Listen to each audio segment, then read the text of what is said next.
Hello, it's Jen Healy, and wow, day 28 of this challenge, just a couple left. And there has been about 10 days now that I wanted to wrap back around and talk about sacred sexuality and how that relates to body image and our relationship to relationship, which is such a big topic.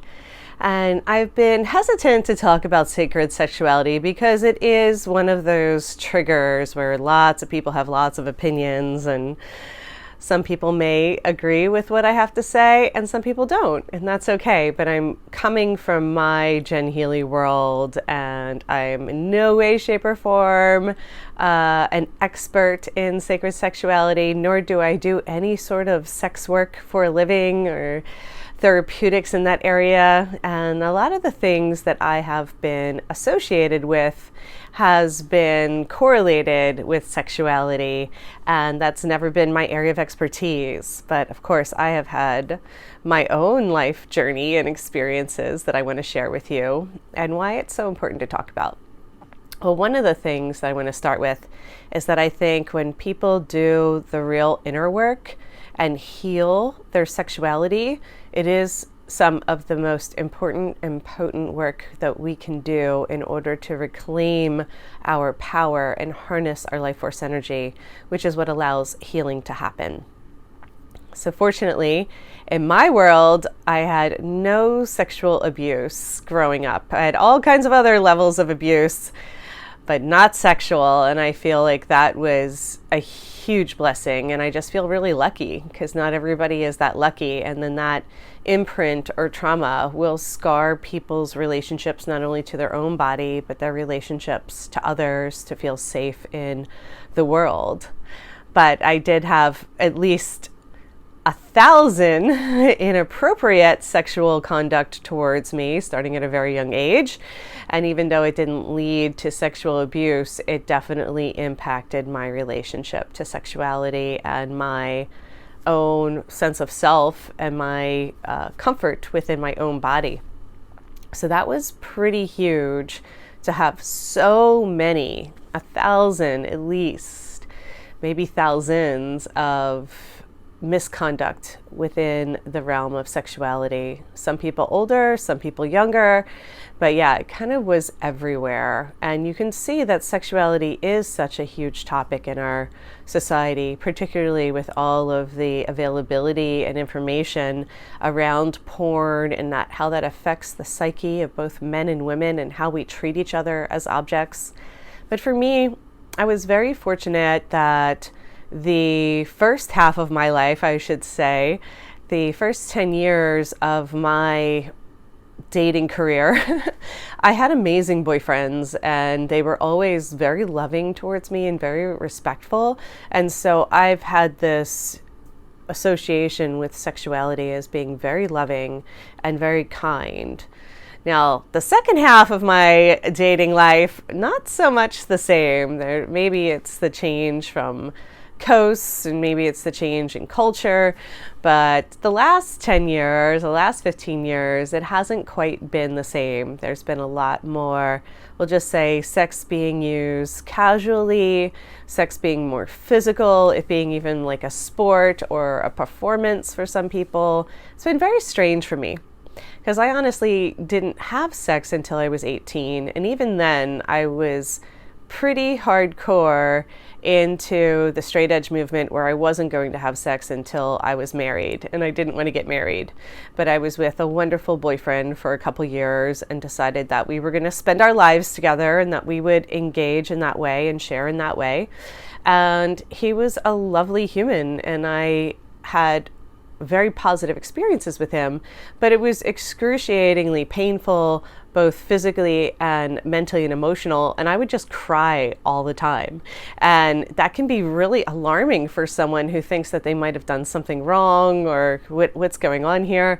So in my mid-20s, I wound up exploring my sexuality and entering into the sexual healing field to receive whatever healing I needed in that arena, because we hold a lot of our trauma and a lot of the energy is stored as information in this part of the body. And I would describe it as I felt like there was a huge brick sideways lodged in my uterus. And so that was an energetic block that I had to work through with people who were kind enough souls to do sexual healing with me, that would sit in whatever pain came up, would allow me to express whatever emotions or feelings came up without it being intertwined in a relationship where that could be taken personally or they would be concerned. So if you have an opportunity to dive into sexual healing and release some of the buildup of trauma and charge that has been held for eons in this part of the body, I highly recommend it. Again, I don't do sexual healing work. I know it is super important, and I've always kept my practices PG. The Quantum Playground, the RX Yoga Swings, my advanced body therapies. So many of those things can be associated with sex, and there's nothing wrong with that, or there's everything right with that if that's the path you want to take, but it's not my path. I have many dear friends who have embarked upon and are courageous enough to follow that path as their career, but I am not one of them. I just know for me personally, to reclaim the energy that gets stuck in these important power centers, we have to go in and release whatever trauma is being held there. And so for me, sexuality is not casual. I don't sleep around. I don't even date, and there's many reasons for that. But when I engage with somebody sexually, I am intertwining and intermingling with their energy field. And there's just not a whole lot of people that I want to intermingle with like that, not just on a physical level, but on the deeper psychic, mental, emotional, and spiritual level. And if we understood the kind of energetic exchange we're having with one another, we would probably be way more selective about who we surround ourselves with and what we want to intertwine with. So I want to give you a little bit about what Source has shown me and what Source says about sexuality. Because the message I get over and over again is that we have no idea what we're doing with sexuality based on the societal imprints that we've been getting and just the bombardment of information from media and advertisements and all that about how men and women see each other and treat each other. So as I talked about in my last video around body image, I've always felt incredibly uncomfortable when people see me or treat me like a sexual object instead of seeing me as a whole person.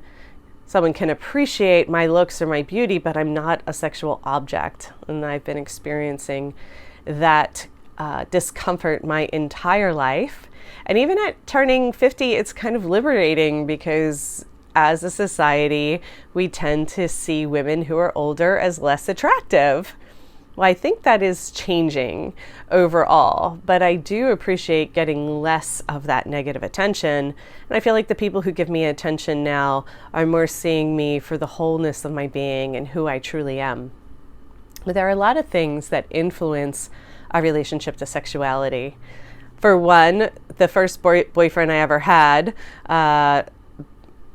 earlier than the one I was speaking to at 18, he cheated on me when I wouldn't have sex with him after we were together for about a year, because I was really adamant about not engaging with sex until I was married. And my mom got pregnant the first time she ever had sex at 18 and wound up being a single mom. That, of course, catapulted her into a whole direction. And she reminded us on a daily basis that we kids ruined her life and that we were somehow responsible for her unhappiness. So I had this ingrained into my psyche that if you have sex, you're going to get pregnant.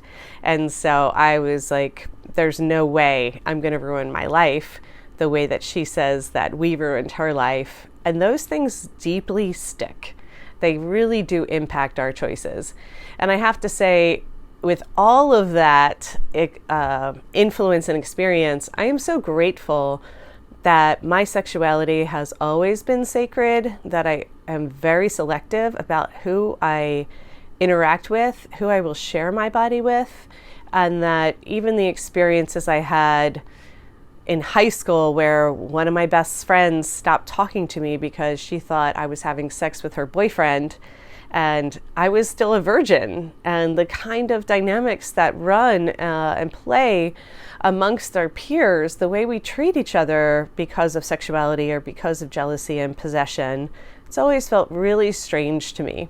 But it's kept me on a more clean and narrow path to understand the power of sexuality, to only utilize that power in ways to access the higher planes and the divine union that is possible in that space, and to explore it in a way that is holding it sacred and to honor this gift we have as we look at society's imprints or their influence. Sex is used for procreation, having children. I've never wanted to have children. And sex is also used as a physical act for pleasure. And there's absolutely nothing wrong with seeking that kind of pleasure. It's beautiful. But there's so much more going on there. And in the last 10, 15 years, I've encountered many people that have never been in love or experience sex as a sacred union or an access to the divine. And I really felt for them because it is so much more than the physical act of two bodies coming together and just being exercise. So I think it's really important to address that, to talk about the body image influence that has come from the way that we objectify women in particular, but we objectify people, and that we're moving into a new era where we can really deeply understand and appreciate the power of our sexuality and the healing capacity that it has. That's been really important to me. I want to come back and talk to you tomorrow about optimal aging and stepping into optimal health and what I have done in order to reclaim my youth and vitality and the different practices I do, which I touched upon last time. Yeah, and I just want to extend my compassion and empathy for anyone who has had sexual abuse or sexual assault in their lives. It is a huge violation. Sexuality holds so much shame. It definitely is a place in my life where I was shut down for a very long time, and I am so grateful that I have reclaimed that, and I use it very deliberately and sacredly in order to support my youth and vitality. Thanks for listening. I know this is a big one. I could talk about this for the next hour, but this is just a small snippet. And feel free to share with me your experience or to ask me anything about my journey. I'll be back tomorrow. Thanks again. Aloha.